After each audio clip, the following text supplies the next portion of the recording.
Marso 25, 2025, Martes, Solemnity of the Annunciation of the Lord. Unang pagbasa. Ang pagbasa gikan sa basahon ni Propeta Isaias. Misulti pag-usab ang Ginoo kang akas. Pangayog milagro sa imong Ginoong Dios. Bisan kini adto sa kinahiladman sa Siol o sa kinatumyan sa langit. Apan miingon si Akas, dili ako mangayo ug dili ko sulayan ang Ginoo. Ug miingon si Isaias, busa pamati o banay ni David. Dili pa ba igo ang imong pagsamok sa mga tawo? Nga imo naman usab nga samukon ang Dios? Busa ang Ginoo gayud mohatag kanimo timaan. Ug kini mao ang usa ka batan-ong dalaga, manamkon og moanak og usa ka lalaki, ug nganlan niya siyag Emmanuel. Pagsabot-sabot kamo, apan kawang lamang ang inyong pagsabot-sabot. Sulti bisag unsa, apan dili kini magpulos, kay ania uban man kanamo ang Dios. Ang pulong sa Ginoo. Salamat sa Dios. Salmo Responsorio. Ania ako, Ginoo. Mianhi ako aron pagtuman sa imong kabubuton. Sakripisyo ug halad wala ka mobuot. Apan mga dalunggan nga inablihan alang sa pagsugot imong gihatag kanako. Mga hinurot ug sunog o mga halad bayad sa sala wala ka mangita. Unya miingon ako, ania mianhi ako. Ania ako, Ginoo, mianhi ako aron pagtuman sa imong kabubuton. Diha sa basahon gibut-an alang kanako ang pagbuhat sa imong kabubuton. O Dios ko, maoy akong kalipay ug ang imong balaod ania sulod sa akong kasing-kasing. Ania ako, Ginoo, mianhi ako aron pagtuman sa imong kabubuton. Ang imong katarong wala nako tagui sulod sa akong kasing-kasing, bahin sa imong kamatinud-anon ug sa imong kaluwasan nagsulti ako.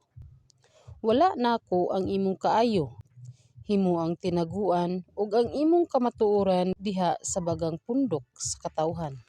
Ania ako, Ginoo, mianhi ako aron pagtuman sa imong kabubuton. Pagbasa gikan sa sulat ngadto sa mga Hebreo. Kay ang dugo sa mga turo nga baka ug mga kanding dili gayud makawagtang sa mga sala. Tungod niini, sa dayon ng anhi ni Kristo sa kalibutan, miingon siya sa Dios. Dili kabuot sa sakripisyo ug mga halad nga mananap, apan giandaman mo ako ug usa ka lawas. Wala ka mahimuot sa halad nga mga mananap nga gisunog didto sa halaran o sa mga sakripisyo sa pagwagtang sa mga sala.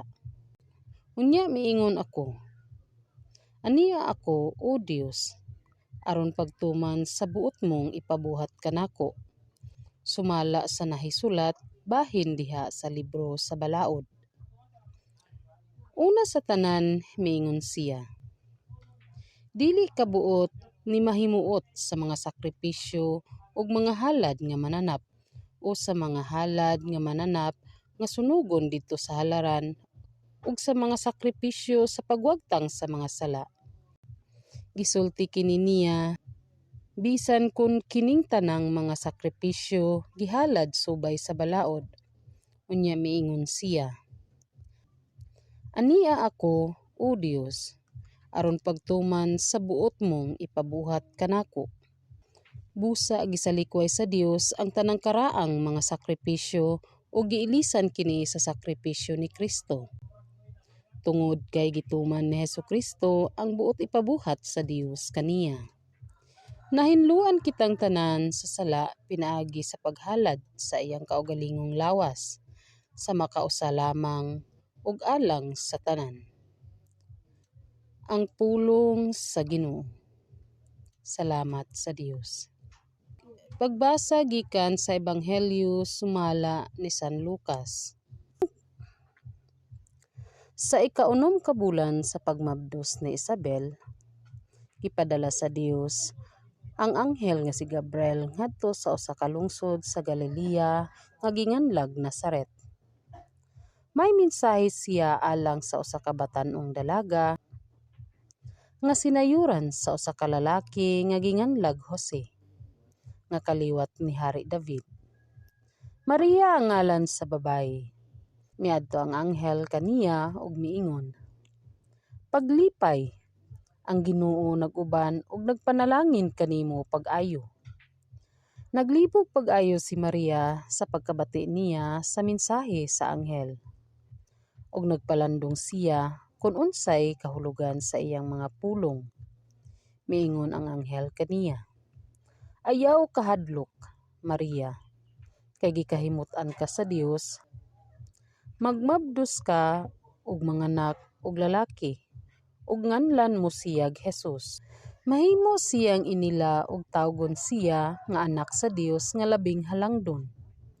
Ang Ginoong Dios maghimo kaniyang hari sama sa iyang katigulangan nga si David, ug mahimo siyang hari sa mga kaliwat ni Jacob hangtod sa kahangturan, ug dili gayud matapos ang iyang gingharian." Si Maria miingon sa anghel, "Ulay ako, busa unsaon man pagkahimo niini."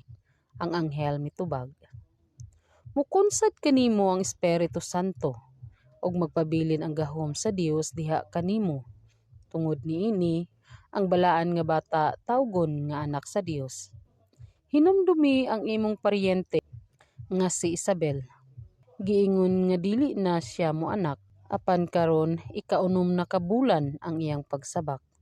Bisag tigulang na siya kaayo, kay walay dili mahimo sa Dios." Miingon si Maria, "Sulugoon ako sa Ginoo, mahitabo unta kanako ang imong gisulti." Ug mibiya ang anghel kaniya. Ang Ebanghelyo sa Ginoo. Daygon ikaw, O Kristo.